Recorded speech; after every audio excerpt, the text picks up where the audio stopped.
그리고 내가 대중들이 아무리 욕을 해도 나는 감싸줄 수 있잖아요. 왜? 사랑하니까. 저는 일도 그래야 된다 생각을 해요. 그러니까 남의 시선을 아랑곳하지 않은 방법을 찾는 게 아니라 일을 먼저 사랑해야 그게 본질이라는 거죠. 사랑한다고 해서 안 힘든가요? 힘들고 괴로워요. 그치만 사랑할 때 못 놓는 것도 있거든요. 그래서 저는 먼저는 일을 좋아하는 게 아니라 사랑해야 된다고 생각해요. 물론 좋아해야 사랑하겠죠, 시작은.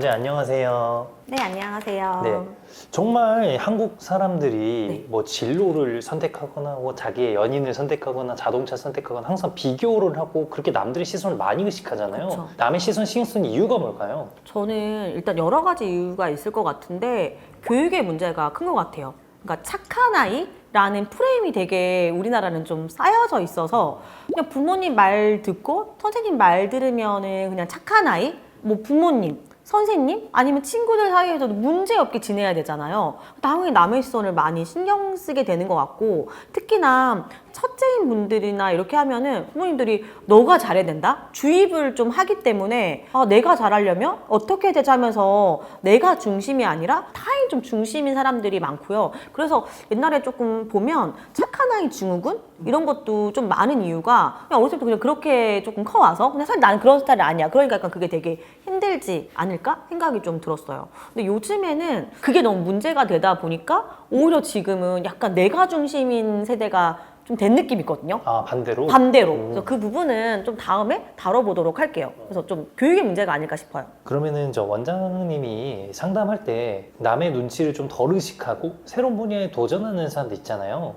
그런 사람들은 어떤 특징이 있어요? 좀 기억나는 사례는 공무원이었어요. 그 당시에 너무 스트레스를 많이 받다 보니까 탈모가 막 생기고 하는 근데 그분을 분석해 보니까 굉장히 글 쓰는 능력? 그리고 뭔가를 창작하는 쪽으로 굉장히 뛰어나신 분이었어요. 근데 사실 공무원을 알다시피 그냥 수직적인 구조고 창작할 일이 없어요. 창작을 그리고 하는 거를 싫어하세요. 왜냐면 그러면 일이 생기니까. 그래서 약간 그런 구조에서 있다 보니까 굉장히 힘들어 했는데 뭐라고 했냐면 조금씩 한번 글을 써보라고 말씀을 드렸거든요. 근데 약간 좀 소심한 분? 그런 거를 제가 해도 될까요? 막 이렇게 물어보는 분이라서 글을 써보라고 하는 거는 안 되고 뭐라고 했냐면은 어떤 사이트를 이렇게 알려주면서 제가 여기에서 한번 이런 수업을 한번 들어보면 어떠냐. 블로그 글쓰기나 이런 과정이었던 것 같아요.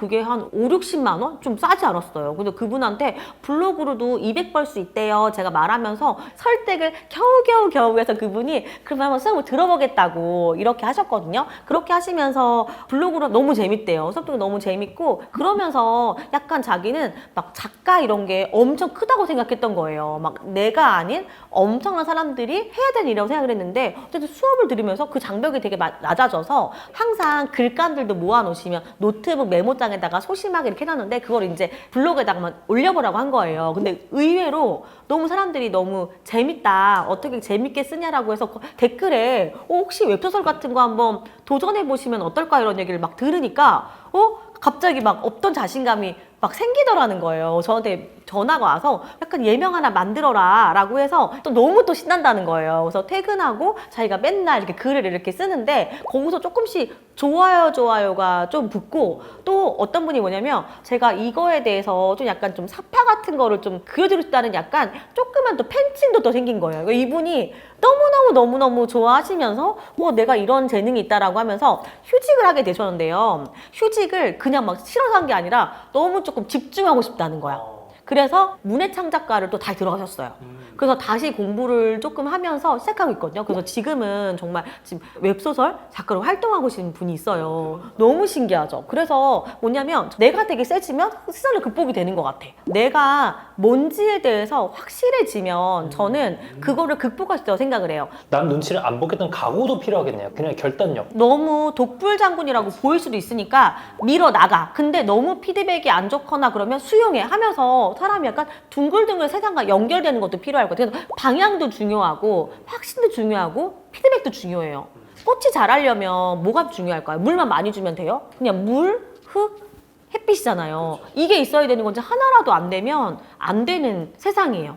근데 이온안사라는 이끼 같은 꽃이 있거든요. 식물이 있거든요. 근데 걔는 여기에 그냥 올려놔도 잘 자란대요. 물도 따로 안 줘도 되고 공기 정화가 된다고 하더라고요. 내가 이온안사면 굳이 햇빛이 안 필요하고 물도 일주일밖에 안 되면 그렇게 움직이는 게 맞는 거죠. 제일 중요한 건 타고남. 내가 이온안사인지 해바라기인지 아는 게 더 중요할 것 같아요.